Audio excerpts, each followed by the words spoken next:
우리 그리스도인들이 세상을 사는 동안 해야 할 참된 신앙생활이란 무엇일까요?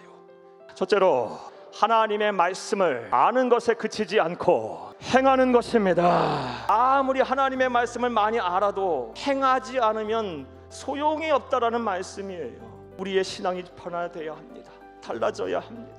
더 이상 유한한 지식의 틀 안에 무한한 하나님의 능력을 가둬서는 안 돼요. 우리가 아는 하나님의 말씀이 우리의 삶에 하나님의 능력으로 나타나도록 그 말씀을 꼭 실천하고 행하는 저와 여러분이 되기를 간절히 주의 이름으로 축복합니다.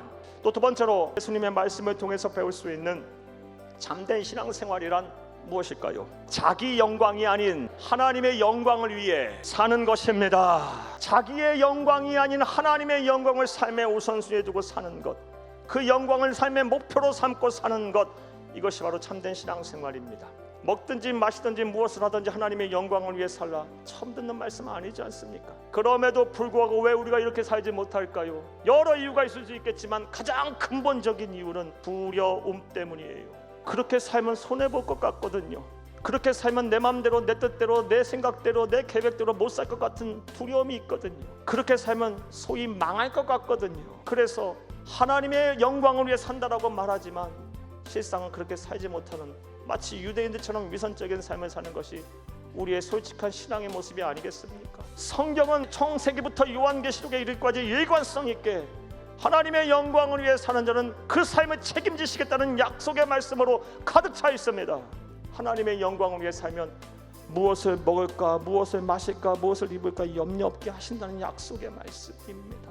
반드시 약속하시는 것 지키시는 분이십니다. 이제 우리의 신앙이 달라져야 되지 않겠습니까? 자기의 영광을 구하지 아니하고 하나님의 영광을 위해 사는 참된 신앙생활은 저와 여러분 되기를 간절히 주의 이름으로 부탁합니다. 셋째로 외모가 아닌 공의로 판단하는 것입니다. 외모로 판단하지 말고 공의롭게 판단하라 하시니라. 아멘. 여기서 외모는 무엇을 말하냐?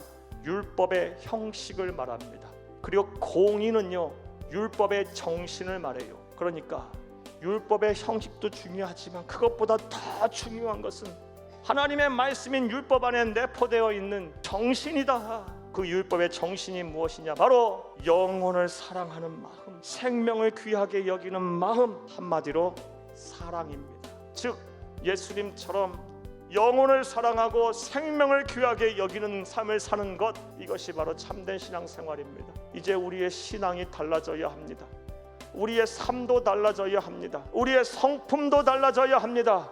우리가 꿈을 꾸는 꿈도 달라져야 되고 우리의 인생의 목표도 달라져야 합니다. 들으신 말씀을 마음에 새기고 삶의 자리에서 실천하여 이 땅을 사는 동안 참된 성도님들로 거듭나기를 바랍니다.